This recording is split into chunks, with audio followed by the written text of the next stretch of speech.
We live in a world where everyone is speaking, yet no one feels heard. People announce their lives online, sell fragments of their personalities, chase attention that fades the moment it's received. We perform instead of connecting.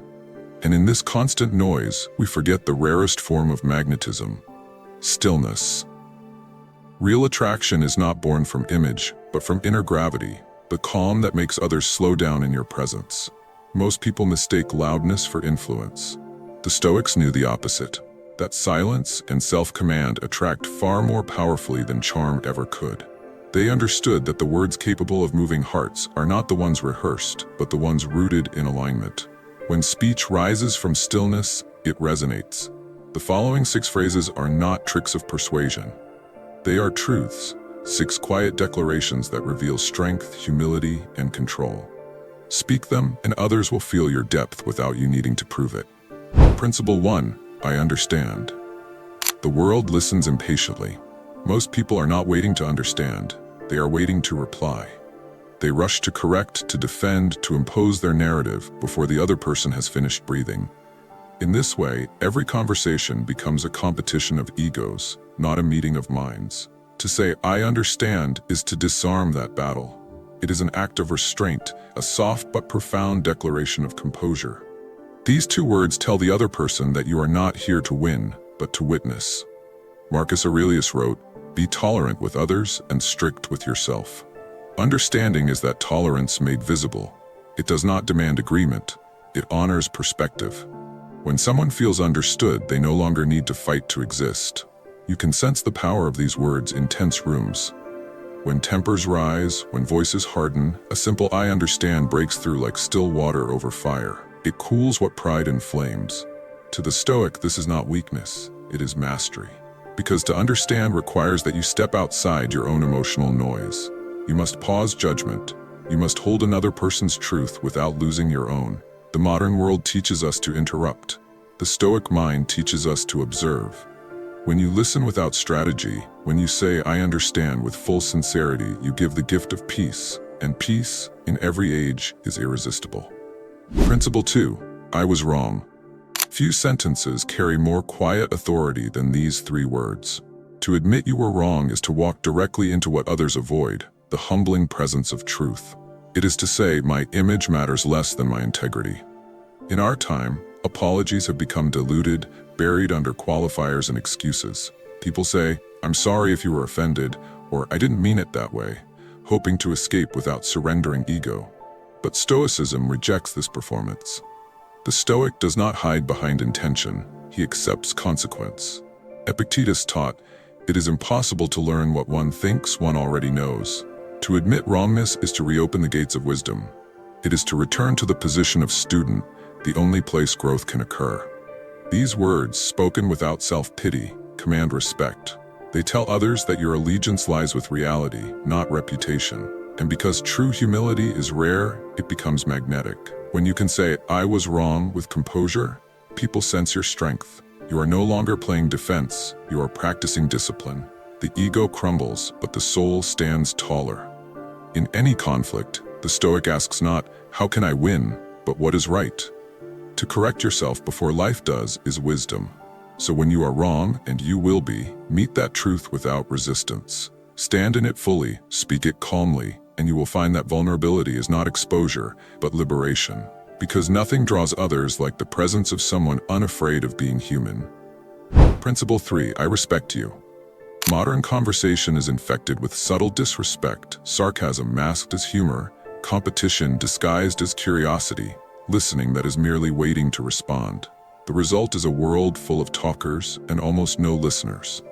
But when someone looks another in the eye and says, "I respect you," everything changes. Those 3 words carry weight because they are almost never said sincerely. They dissolve hidden rivalry. They affirm worth without condition.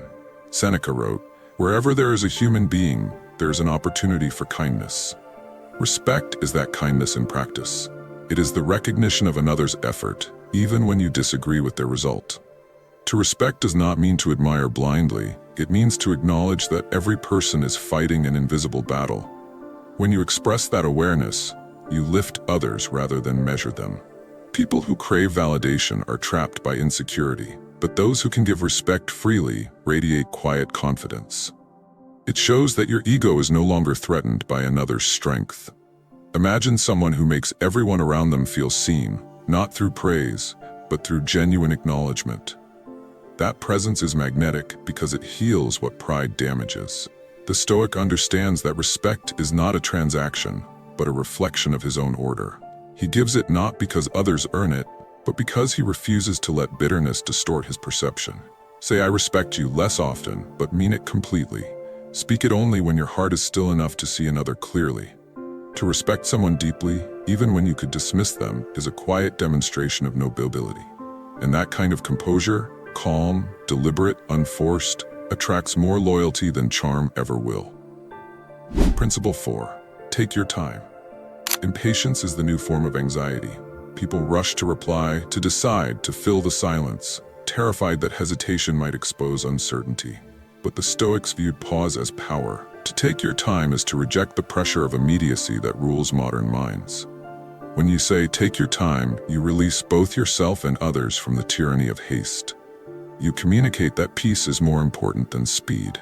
In a world addicted to reaction, patience becomes presence. Marcus Aurelius wrote, "If it is not right, do not do it. If it is not true, do not say it."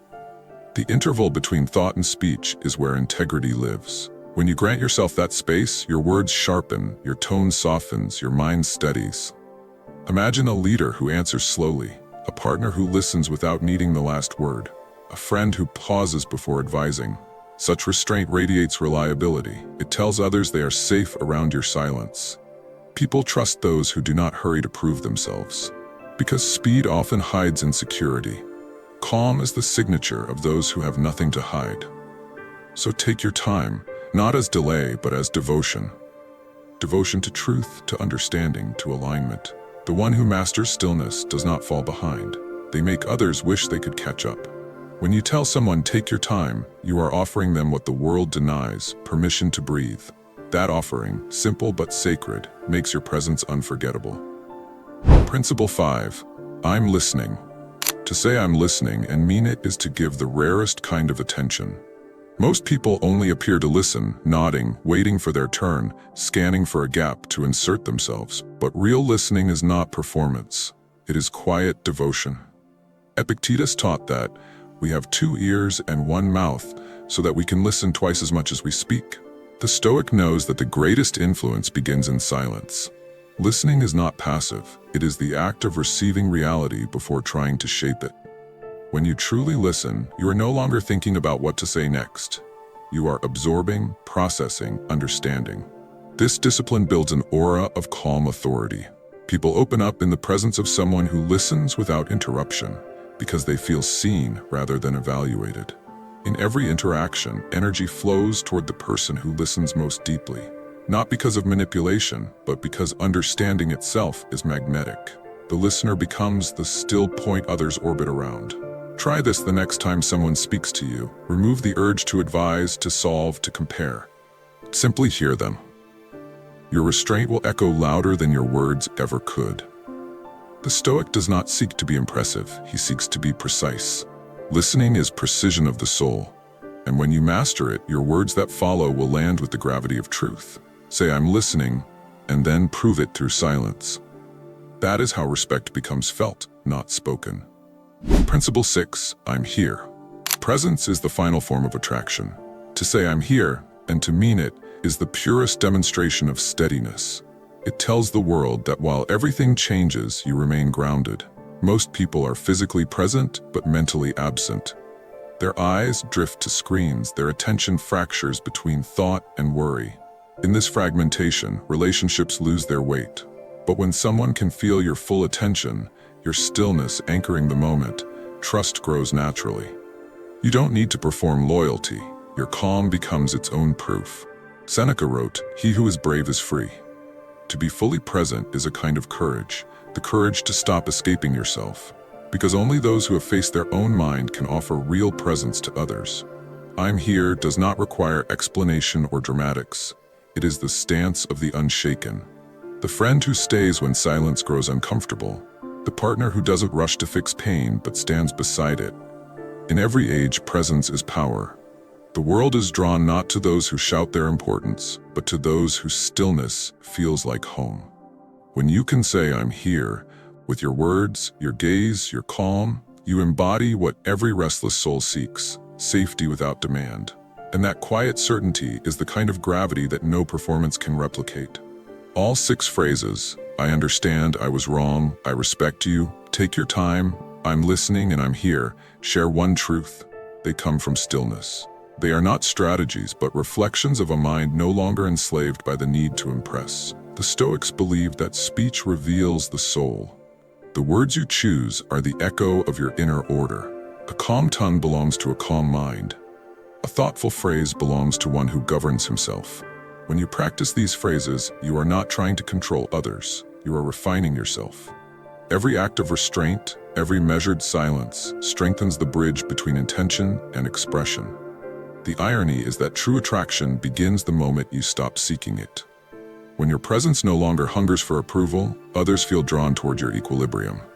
The Stoic aim was never popularity, but peace. Yet peace, when embodied fully, becomes magnetic. People recognize balance instinctively. It feels like truth. Speak less, mean more. Let your words serve understanding rather than ego. When you align your speech with virtue, you need no performance to be seen. Your stillness will speak for you. Which of these 6 phrases will you practice today? Observe your next conversation, not to control it, but to understand it. Watch how calm language transforms tension into clarity. What are your views on this? Share your thoughts in the comments below. I will personally read all of your comments. And if you seriously want to level up in life, don't forget to show some love by hitting the like and subscribe button. Stay strong. Until next time.